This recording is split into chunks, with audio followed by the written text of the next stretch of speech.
ქობულეთში არასტანდარტული მანდარინის გადამამუშავებელი საწარმოდან ნარჩენები ნაგებობის უკან მილით მდინარეში ჩაედინება. მაცნე მდინარეში მდუღარე წყლის ჩაღვრაც დააფიქსირა.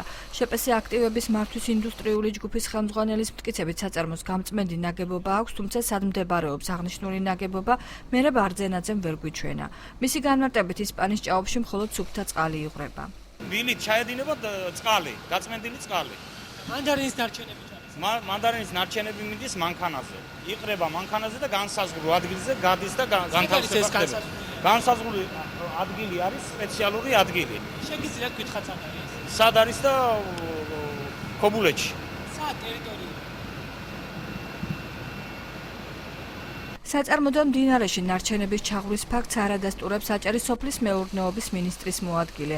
ავთანილ მეცხიძის განმარტებით ციტრუსის ნარჩენებს და მდუღარე წყალს გარემოსთვის ზიანის მიყენება არ შეუძლია. თქვათ რომ ჩაედინოს, ეს არის წყალი და პექტინი, არავით არ დაბინძურებას არ იწვევს.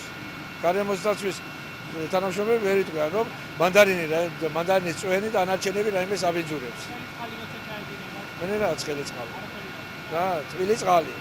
თბილი სახლიდან არ გადის. აჭარის გარემოს დაცვითი ზედამხედველობის დეპარტამენტმა ქობულეთში ისპანის ჭაობში ნარჩენების ჩაღვრის შესახებ ჩვენგან შეიტყო. როგორც უწყებაში განმარტავენ სპეციალისტებმა, ტერიტორია დღესვე დაათვალიერეს, მოკვლევა კი უახლოეს დღეებში დაიწყება.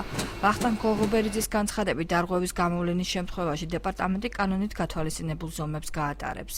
აი ზომა ვარდას ნარჩენები რაცი ფოტოდება. შეიძლება ბევრი დრო არ დაჭირდება ამ დღეებში.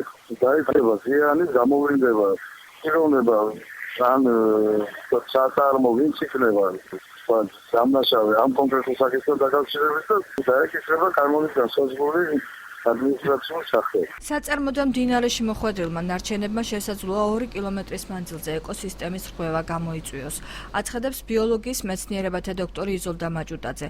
მისი ინფორმაციით საწარმოდან მდინარეში ნარჩენების ჩაღვრის პროცესი 4 წლის მანძილზე გრძელდება. დაცული ტერიტორია გლობალური მნიშვნელობისაა, ფრინველებისათვის, მიგრირებადი ფრინველებისათვის მნიშვნელოვანი ტერიტორიაა და ასევე მას აქვს გლობალური სტატუსი, ვინაიდან მსოფლიო უნიკალური საგანძურია.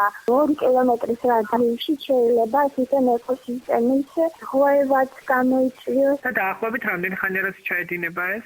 ეს დაახლოებით 4 წელია. ისპანის ჭაობი კოლხეთის ეკოსისტემისთვის მნიშვნელოვანი ტერიტორიაა. იგი მსოფლიოში პირველი უნიკალური ხავსიანი ტორფნარისა და რამსარის დაცული ტერიტორიის სტატუსის მატარებელია.